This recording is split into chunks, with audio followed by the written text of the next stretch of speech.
మన ప్రభువును మన రక్షకుడు అయిన యేసుక్రీస్తు నామమున అందరికి వందనాలండి. దేవునికి స్తోత్రాలు.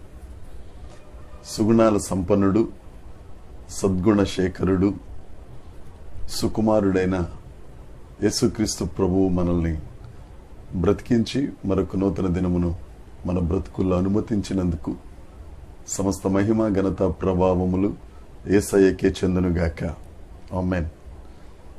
ఆ ఉన్నతుడైన దేవుడు ఈ నూతన దినం కొరకు మనల్ని ఆశీర్వదిస్తూ ఇచ్చిన కృపావార్త దేవుని యొక్క వాగ్దానము.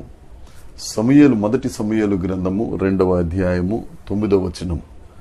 తన భక్తుల పాదములు తొట్టిల్లకుండా ఆయన వారిని కాపాడును. దుర్మార్గులు అంధకారమందు మాటు మణుగుదురు. బలము చేత ఎవడును జయము నొందడు. దేవునికి స్తోత్రం కలుగునుగాక. దేవునికి మహిమ కలుగునుగాక. ప్రభునందు ప్రియమైన సహోదరి సహోదరులారా, ఈ నూతన దినం కొరకు దేవుడు మనకిస్తున్న వాగ్దానం, తన భక్తుల పాదములను తొట్టిల్లనివ్వకుండా కాపాడే గొప్ప దేవుడు మన దేవుడు. ఈ మాట హన్నా గారు దేవుణ్ణి స్తుతిస్తూ విజయ గీతము రాసిన కీర్తన ఈ 1వ సమూయేలు 2వ అధ్యాయం.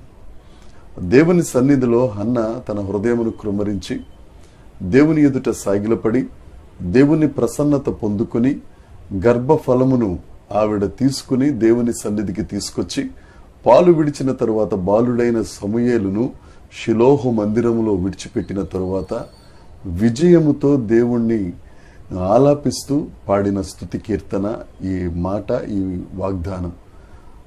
హన్న దేవుణ్ణి ఉద్దేశిస్తూ అంటుంది, దేవా, నీవు నీ భక్తుల పాదములను తొట్టిల్లనివ్వని మరువని దేవుడవయ్యా. మన దేవుడు తన యందు భయభక్తులు గలవారి ఎడల వారి పాదములను జారిపోకుండా చేసే గొప్ప దేవుడు. ప్రియమైన సహోదరి సహోదరులారా, ఈ రోజు లోకాన్ని చూస్తే అంతా జారుడు బండగా ఉంది. ఎటు చూసినా అపవిత్రత, ఎటు చూసినా అశ్లీలత, ఎటు చూసినా దౌర్భాగ్యపు పరిస్థితులే. పరిశుద్ధతను కాపాడుకోవటం అనేది ఒక సవాలుగా మారిపోయిన ఈ దినాలలో దేవుడు నీతోనే మాట్లాడుతున్నాడు. ఎక్కడ నీ పాదం తొట్టిల్లిపోయిందని నలిగిపోతున్నావో, ఎక్కడ కాలు జారిపోతుందని అణగారిపోతున్నావో, దేవుడు నీతోనే సంభాషిస్తున్నాడు. ఆయన తన భక్తుల పాదములు తొట్టిల్లనీయక సమభూమిలో నిలుపగలిగిన సమర్థుడైన దేవుడు యేసుక్రీస్తు ప్రభు. అందుకే ఆయన పేతురైన తన సేవకుణ్ణి తన చాటున మరుగుపరుచుకుని చెప్పిన మాట, నేను పరిశుద్ధుడని గనుక మీరు కూడా పరిశుద్ధుడిగా ఉండండి. ఆయన పరిశుద్ధుడైన దేవుడు. ఆయన చెంతకెళ్తే, ఆయన భక్తులుగా మనం మారితే, ఆయనను సేవించేవారిగా, ఆయనను పూజించేవారిగా మనం మారితే, మన పాదాలు ఏ పరిస్థితిలోనూ ఇరుకున పడకుండా, మన పాదాలు జారిపోకుండా, మనము ఆ పాపపు కోపంలోనికి వెళ్ళిపోకుండా, మనల్ని తన దక్షిణ హస్తంతో ఆదుకుని తొట్టిల్లనివ్వని బండ మీద నిలిపే గొప్ప దేవుడు యేసుక్రీస్తు ప్రభు. ఎందుకంటే ఆ బండ క్రీస్తే గనుక. ఆ 2వ అధ్యాయం 9వ వచనంలో ఆఖరి మాట ఉంటుంది, బలము చేత ఎవడును జయము నొందడు. అంగబలం ఉండొచ్చు, అర్ధబలం ఉండొచ్చు, ఆర్థిక బలం ఉండొచ్చు, ఎన్ని బలాలున్నా ఒక మనిషిని రక్షించడం అనేది జరిగే పని కాదు. మనం కరోనా పరిస్థితులలో చాలా మందిని చూసాం, ధనవంతుల్ని చూసాం, ధన సంపన్నుల్ని చూసాం.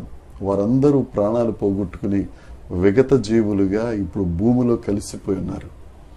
మనం బ్రతికున్నాము అనంటే దేవుడి వలన మనం జయం పొందుకున్న వారమే. ఆ దేవుడు చెప్తున్నాడు, ఎవ్వరూ మన మీద జయం నొందే ప్రసక్తి ఉండదు. దుర్మార్గులు అంధకారం ముందు మాటు వేస్తారు. వాళ్ళు దుర్మార్గులు, వారు అంధకారంలోనే ఉంటారు, అంధకారంలోనే మాటు వేస్తారు. అంధకారం అంటే ఒక మాట చెప్తున్నానండి, బ్రతుకులోకి చీకటి వచ్చేసింది, నా బ్రతుకు అంధకారం అయిపోయిందని బాధపడుతున్నావా? దుర్మార్గులు మాటు వేయొచ్చు కానీ ఆ చీకటిలో, ఆ అంధకారంలోనే ఒక గింజ మొలకగా మొలకెత్తుతుంది. దేవుణ్ణి బట్టి నీవు ఉజ్జీవింపజేయబడు. దేవుణ్ణి బట్టి నిన్ను నువ్వు ఎంకరేజ్ చేసుకో. నీ బ్రతుకులో చీకటి దినాలు, నీ బ్రతుకులో అంధకారపు దినాలు వచ్చినాయి అనుకో. నీవు మొలకెత్తుతున్నావు అని అర్థం.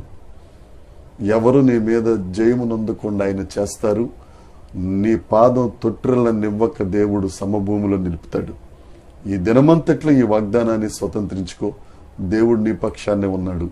తొట్టిల్లిపోకుండా ఆయన దక్షిణ హస్తం నిన్ను ఆదుకుంటుంది. అంధకారంలో దుర్మార్గులు ఏమైనా మాట్లాడుకొని నువ్వు మాత్రం అక్కడ అభివృద్ధి పొందుతావు. ఎవ్వడు నీ మీద విజయం సాధించకుండా విజయశీలుడైన దేవుడు నీ కుడి ప్రక్క నుండి నిన్ను విజయ పదములో నడిపించునుగాక, ప్రగతి పదములో నడిపించునుగాక. దేవుడు నిన్ను దీవించునుగాక. దేవుని కృప మనందరికీ తోడై ఉండునుగాక. ఆమేన్, ఆమేన్, ఆమేన్.